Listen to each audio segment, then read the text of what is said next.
November 24, 1971, the day before Thanksgiving.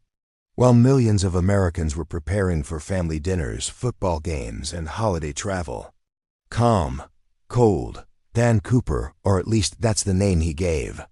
He ordered a bourbon, D.B. Cooper, handed over a note, and casually told the flight attendant that he had a bomb. One man boarded a plane in Portland, Oregon, and disappeared into history. This man was polite. By the end of the night, he had hijacked a commercial jet, demanded a ransom of $200,000, and jumped out of the plane with a parachute into the freezing storm-filled skies over Washington state. His name? Dan Cooper. The media misheard it. The world would come to know him as D.B. Cooper, and he would become the most infamous skyjacker in American history. It was an ordinary Wednesday afternoon at Portland International Airport. A man in his mid-40s walked up to the counter of Northwest Orient Airlines. He was dressed in a black business suit, white shirt, black tie with a mother-of-pearl tie pin, and carried a briefcase.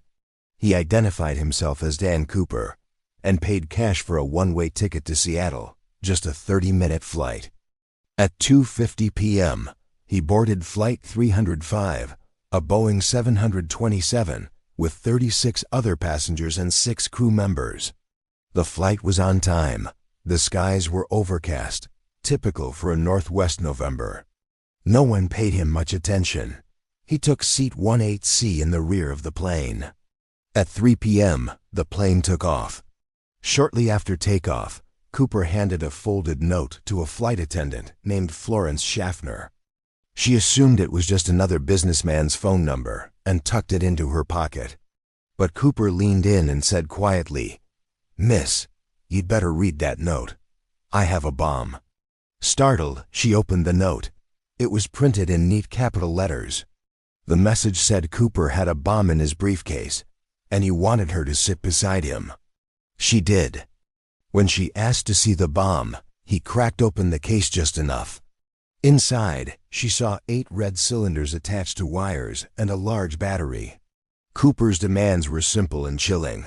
$200,000 in unmarked bills, 4 parachutes due front and 2 back, a fuel truck waiting in Seattle to refuel the plane. No funny business from the authorities. The note was never recovered. Cooper took it back.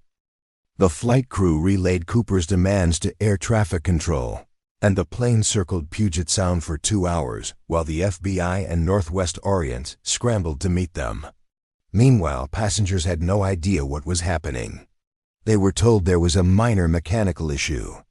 Cooper remained calm, polite, and even generous. He ordered another bourbon and paid for it, telling the flight attendant to keep the change. He wore sunglasses throughout the flight. He never raised his voice. He never showed fear. He was in total control. At 5:24 p.m., the plane landed at Seattle-Tacoma International Airport under dim light and rainy skies. The $200,000 ransom and parachutes were delivered by Northwest Orient employees and brought on board. The cash was in a canvas bag. The serial numbers had been recorded by the FBI. Cooper allowed the 36 passengers and 2 flight attendants to leave. Only 4 remained on board: the pilot, co-pilot, flight engineer, and a single flight attendant named Tina Mucklow. He told her to sit near him again. He calmly explained his next demands. The plane should fly to Mexico City. It must stay under 10,000 feet. The landing gear must remain down. The cabin should remain unpressurized. They were to fly with the rear staircase deployed. This last demand stunned everyone. The Boeing 727 had a unique rear stairway that could be lowered during flight, something Cooper clearly knew about.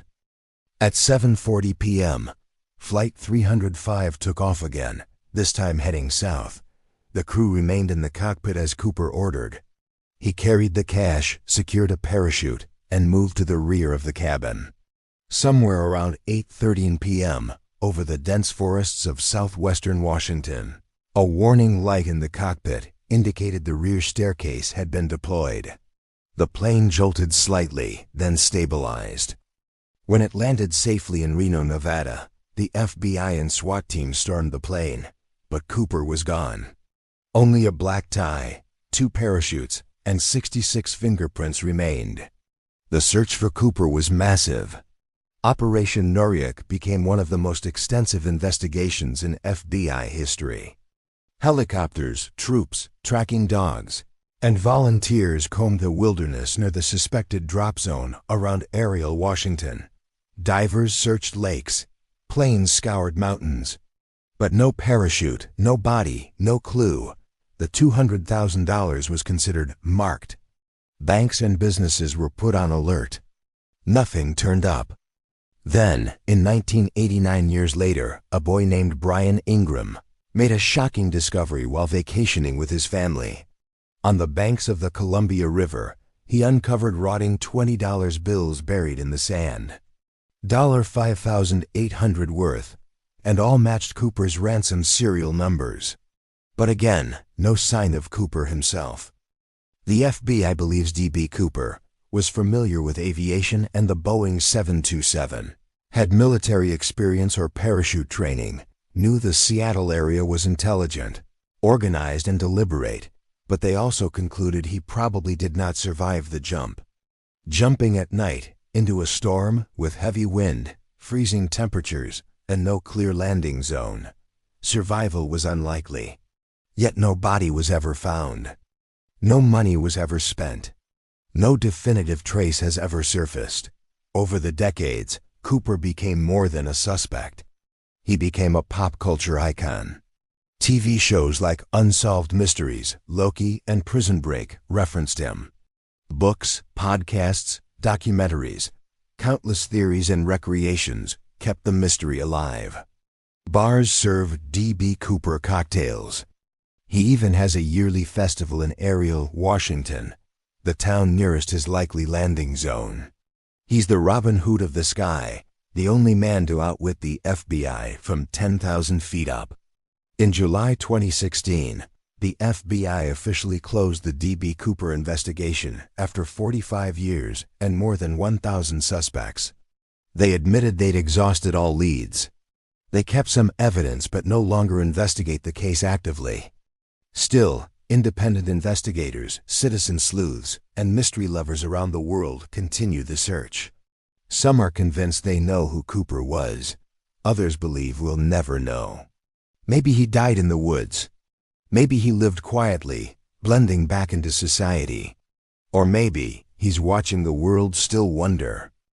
D.B. Cooper didn't just hijack a plane. He hijacked America's imagination. He walked onto a plane with a plan and vanished with a fortune. He became a symbol of rebellion, mystery, and the unknown. In today's world of surveillance and digital footprints, his feat feels impossible. And yet, it happened. In broad daylight, maybe we'll never know who he really was. But maybe. That's the point. Some mysteries are meant to remain unsolved. The only unsolved hijacking in U.S. history. The man who vanished into legend, D.B. Cooper. Subscribe for more real-life unsolved mysteries. What do you think happened to D.B. Cooper? Drop your theories in the comments. New videos every day. Don't miss what's coming next.